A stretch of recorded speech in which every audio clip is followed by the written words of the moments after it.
This is a form of art that the everyday person doesn't get to see often.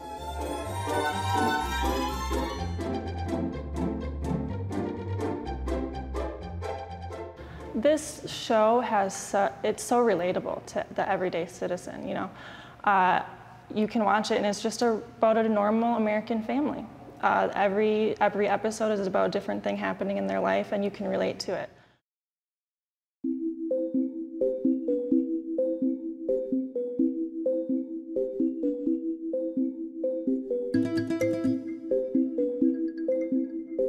They used hand-drawn animation for the first 13 seasons before they switched to digital animation. So in this handmade animation process, they actually have these transparent sheets that they actually painted on.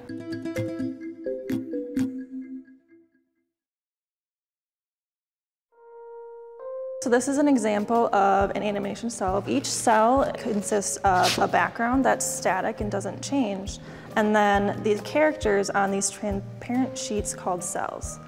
So the animators would actually draw all the characters and hand paint them on these transparent sheets so that when you laid it over the background, you could change the characters without drawing the background a bunch of times over and over again. And they drew each one separately so that, for example, if Marge wanted to turn her head, they wouldn't have to draw all the characters over and over again. They would just switch out this one cell.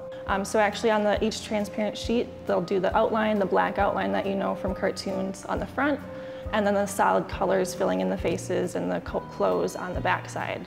And then they would switch out as they're filming at 24 frames per second, all these slides of these cells to kind of create the motion. Well, these cells are actually collected by an Appleton native. So he has a ton of different collections. Simpsons is one of his biggest collection. He also owns cells from The Grinch. In the 80s, he started collecting these cells. And that actually started with The Simpsons when it was just kind of shorts. So he found a couple cells from that, and he actually wasn't a fan of the show for a long time, but became a fan as he kind of saw it develop over time and animation kind of develop as an art form. And he's just really passionate about the art form, the artists behind it, and he'll notice throughout the exhibit he owns actually a lot of some of the not so common characters too, so he's really a fan of all of them. This wall here shows a lot of our more rare and some kind of more valuable pieces because they show so many characters. A lot of cells, a lot of people want just the family, but these you can see have a lot of the side characters who people love just as well. This one actually has Elton John in it, so that makes them a little bit more rare. I think the one that is most interesting is we actually have a slide from the episode where Bart purchases an animation cell. This is actually a cell that kind of breaks that barrier between reality and cartoon because Bart actually impulse buys this animation cell and is kind of disappointed because he didn't get a full scene, he just got an arm. But of course there's cells out there, there's warehouses full of cells from 35 years that are just an arm or just an outfit that are just not super exciting, so he got one that wasn't super thrilling for him. The great thing about this show in particular is it spanned generations. So we see people who they learned about it in their adulthood like Bill did, or that they grew up with it as millennials probably did, and even some Gen Zs grew up with it. So we've seen a range of different audiences here, and there's also the people that just like art in general, who can see the art and the artistry behind the cells themselves.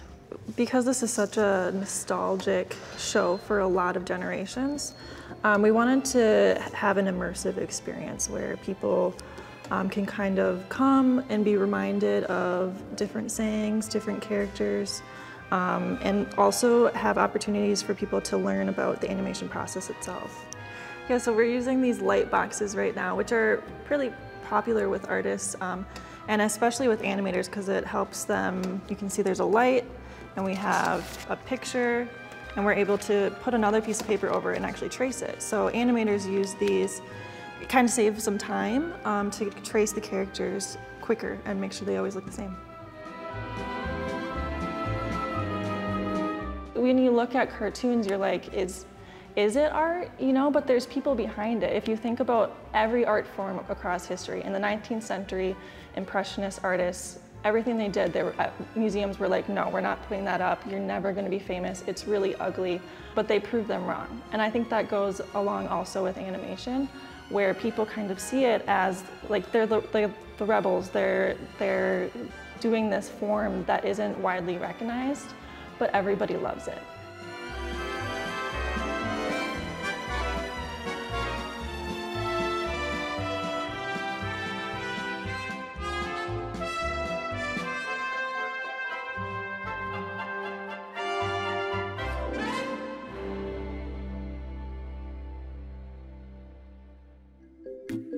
Thanks for watching the Arts Page. Please like, subscribe, and turn on notifications for more stories of art in our community.